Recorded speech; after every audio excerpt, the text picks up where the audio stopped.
You know, Tom, you can't even handle household chores. I smirked from my hospital bed, connected to various medical devices. Tom, standing there with a girl I didn't recognize, seemed unfazed. Little did he know, I had assets worth $6 million, and a divorce in this situation would be a matter of life and death for a housewife like me. Fine, Tom, we might as well get a divorce, I thought to myself as he confidently mentioned it. I couldn't be with a man who verbally abused his wife in such a state. Reaching into my bag, I pulled out the divorce papers I always carried with me and handed them to Tom with a grin. He accepted them with a casual attitude. Now I can say goodbye to you. I'll be happy with her, so don't worry, Tom said as he wrapped his arm around the girl referred to as Catherine Lyon. She sneered at me and said, "Take care, miss." "You're not miss anymore." "Take care, ma'am." With those words, the two of them left the hospital room laughing. But their happiness would only last for now. Alone in the room, I couldn't help but laugh out loud. Today was Friday, so the divorce would be processed on Monday. Oh, I couldn't wait for 3 days from now. My name is Annalie Johnson, a 45-year-old housewife from a regular farm. I didn't have any particular skills, but I was proud of my vast cooking repertoire. Tom and I were the same age and had been college classmates. We both came to New York from the countryside, and since we lived alone, I used to prepare a variety of dishes for Tom, utilizing the vegetables and rice sent from my family. People often commented that I had captured his heart through his stomach, and I was well aware of that. Tom, then and now, was entirely incapable of handling any household chores. From our dating days, I had been taking care of him, and after marriage, I continued to manage all the domestic tasks. Unfortunately, we were not blessed with children, but as a couple, we found joy in our shared love for food. On Tom's days off, we would often embark on short trips to savor delicious meals. In the early days of our marriage, Tom was kind, but around the 3rd year, he became increasingly controlling. While he never laid a hand on me, his remarks turned sharp, and he would often say hurtful things. Despite the emotional toll, I lacked the energy to fight back, assuming he wouldn't listen anyway. Being a full-time housewife, I felt inferior and found it challenging to stand up to him. Tom had initially joined a renowned company after graduating from university, but he resigned after about 5 years. Despite quickly finding new jobs, he would resign from them after short periods. This instability in employment impacted our income, and we often struggled with finances. However, at the company he had been with for the past 2 years, he seemed to be getting along well with his colleagues.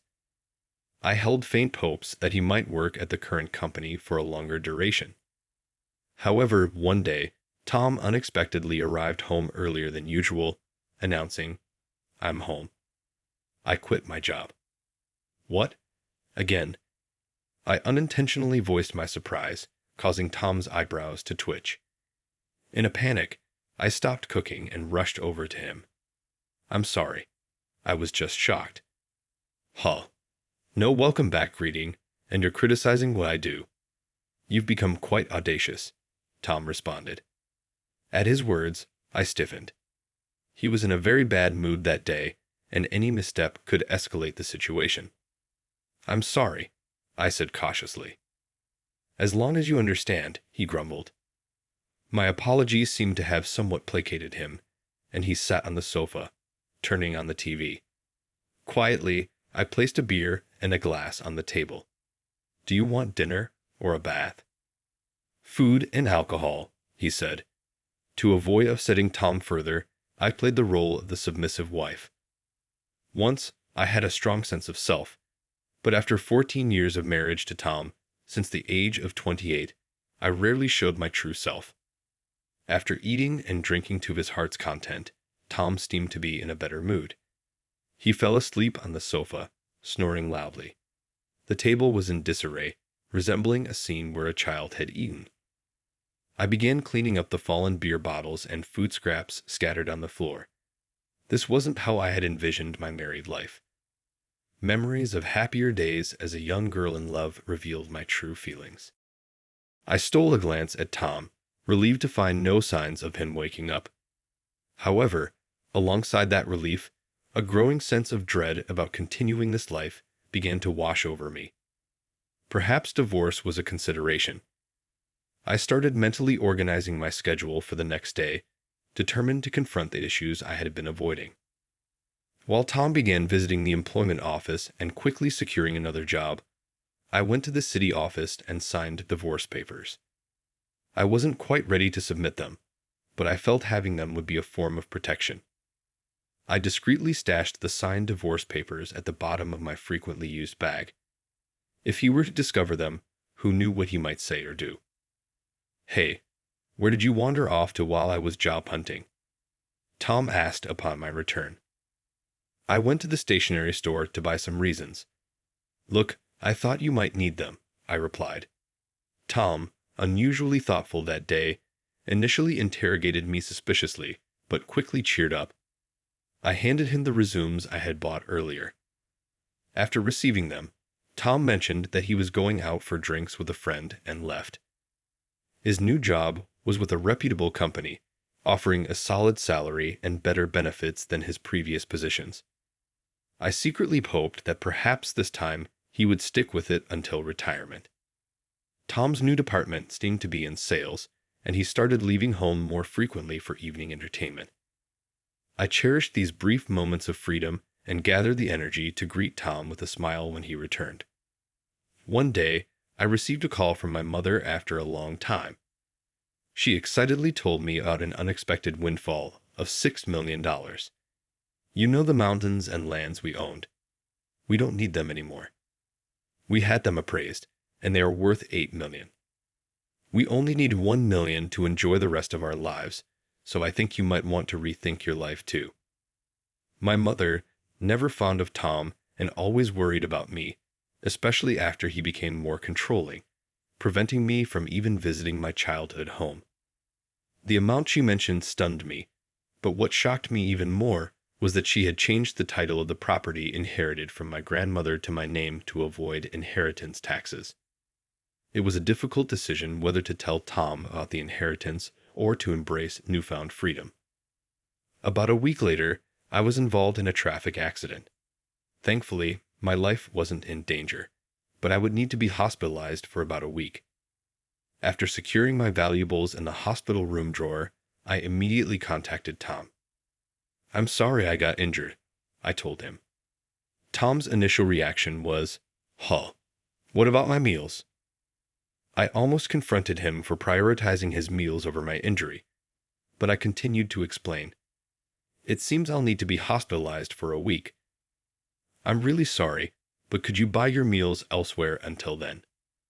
Tom's response was far from understanding. "Not even preparing meals for your husband. What a lazy wife. Oh, wait, I'm coming over now." He abruptly ended the call. I had initially planned to tell him about the inheritance that night, but now I wondered if it might be best not to mention it as I lay in the hospital bed, surrounded by various tubes and undergoing precautionary examinations. I couldn't shake the feeling that my intuition about the unfolding events was about to prove correct. Tom's words had cut deep. "You're useless, can't even do housework. Let's get a divorce, and you better pay me compensation." With a smirk on his face, he said this to me while connected to numerous medical devices. Beside him stood a girl I didn't recognize, unaware that my total assets amounted to $6 million. He should have realized that a divorce under these circumstances would be a matter of life and death for me, a housewife. "Fine. Here are the divorce papers," I finally decided. A man who would hurl abuse at his wife in this condition was someone I'd rather not have. I handed over the divorce papers I had kept as a sort of charm, and Tom accepted them with a smug smile on his face. "With this, I can finally say goodbye to you. I'm going to be happy with her," he declared, wrapping his arm around the girl he referred to as Catherine. Catherine, the girl with Tom, leaned against him and made fun of me. "Take care, madam." "Oh, you're not a madam anymore." "Take care, old lady." They left the room laughing, but their happiness wouldn't last long. In my hospital room, I burst out laughing. It was Friday, and the divorce papers would be processed on Monday. I couldn't wait for those 3 days. As I expected, the weekend passed without any contact from Tom. It was quite peaceful, but I felt restless. I wasn't used to doing nothing. Every time I became restless, the nurses told me to stay calm. On Monday evening, I received a series of calls from Tom. At first, I ignored them, but after about 30 minutes of nonstop ringing, I decided to answer. I told him to stop being so persistent. Tom shouted at me as soon as I picked up, but I couldn't help but laugh, which seemed to make him even angrier. Tom was furious about the divorce papers not being accepted. I chuckled and told him that I had previously filed a notice of non-acceptance. I reminded him of how he used to casually mention getting divorced whenever we had a fight. I thought it wouldn't be a good idea if he filed for divorce on a whim during one of our arguments. Tom was upset, but quickly changed his mind. He wanted me to withdraw the non-acceptance immediately. However, I had decided that I wouldn't just do everything he said anymore. I explained that I couldn't do it until I was discharged and that we needed to go through procedures at the municipal office before I could leave the hospital. Tom's selfish demands made me laugh even more. It seemed like he wanted to register his marriage with Catherine, whom he brought on Friday. Tom was panicking, and I asked if her name was Catherine and if she was his mistress. Tom clarified that she was his new wife, and since we weren't divorced yet, she technically was my mistress. I calmly responded to Tom's nonsensical remarks, making him groan. I decided to hit him where it hurt the most by mentioning that he would hear from my lawyer about the division of property, including the trouble this time. I had always taken care of the household chores and had never cheated on him. It was clear that Tom was the responsible party, not me. Tom seemed genuinely puzzled and believed that not taking care of him while I was hospitalized would make me at fault. I patiently explained that not being able to do housework during my hospitalization didn't make me at fault. He had abandoned taking care of me. Even if I were a child, it would be considered neglect, but as an adult, he should be able to take care of himself. Tom's logic was baffling, and even a judge would be shocked. Finally, he seemed to understand, but he still believed he was right.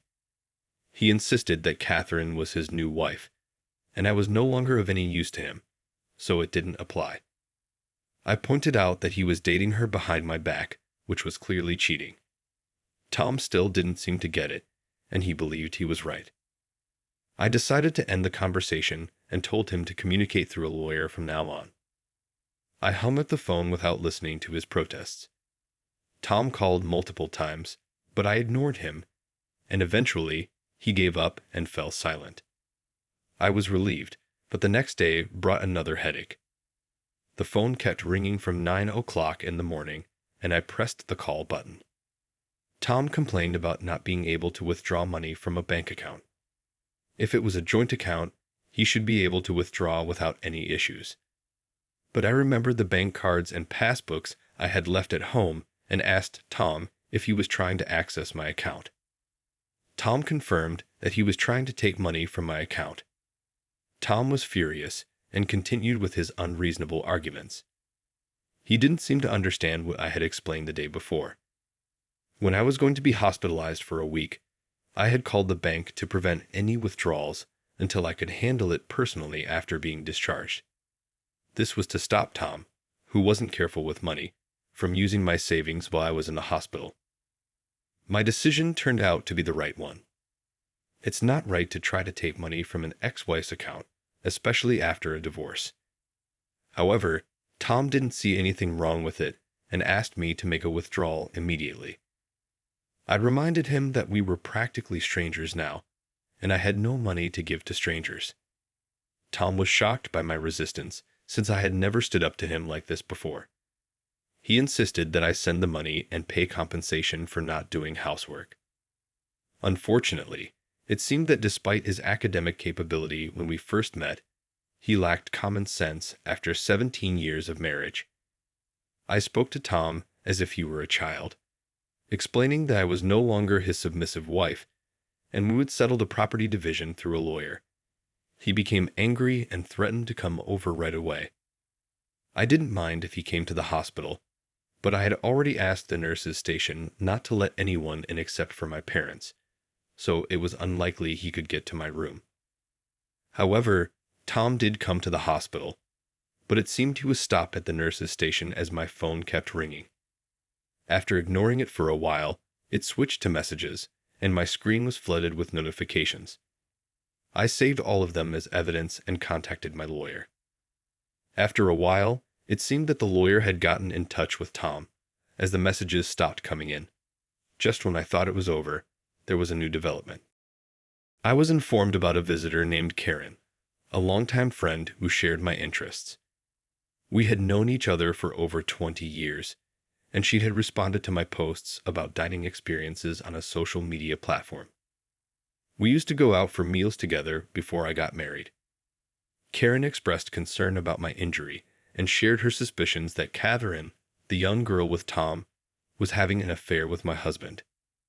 Shocked, I asked her how she knew, and it turned out that Catherine was Karen's niece. She had told her sister, Karen's mother, about getting married to a 45-year-old man.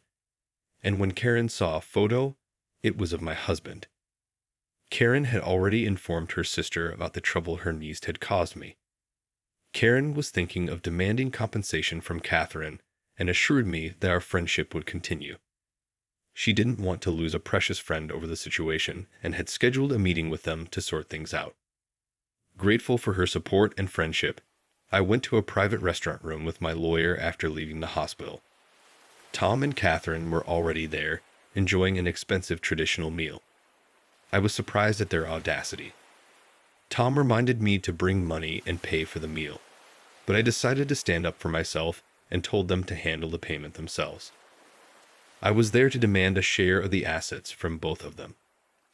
Ignoring Tom's rude comments, my lawyer and I took our seats and presented evidence to show that Tom was at fault. We showed legal documents explaining why Tom was responsible and documents regarding the division of property.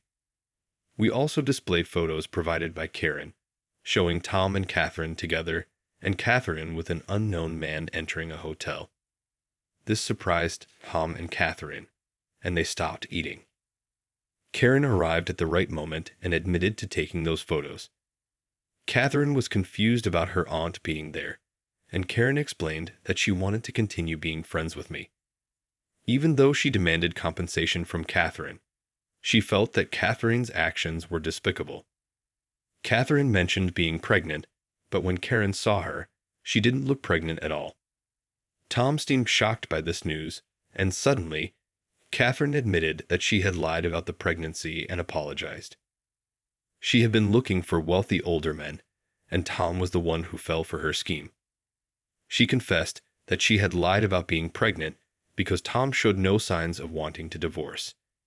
Tom was speechless, claiming he had no money to give. Karen mentioned that she would bring Catherine for another apology later and took her out of the restaurant. Tom tried to convince me that he had been deceived and asked if we could start over. He said I couldn't work since I had always been a housewife. I told him I could live without him, and that I'd be filing the divorce papers soon. I revealed that I had around $6 million in personal net worth, so I could live comfortably without working. Tom was surprised and wanted a share of my money, but I explained that it was my personal inheritance and didn't count as marital assets. We left, and I filed for divorce, ending our nearly 20-year marriage. Catherine later transferred some money to my account, and her mother made her work to prepare the compensation. Tom was disowned by his in-laws and had to take out a loan to pay me. He lost his job due to being with Catherine at a hotel during work hours and now works multiple construction jobs to repay his debts. I used the money I received for charity and moved to the countryside with the remaining amount. I'm now enjoying a luxurious single life, continuing my relationship with Karen. We plan to stay single and even share a room, go on food tours, and take short trips together. Moving preparations will begin next week, and I'm excited to live life joyfully and true to myself from now on.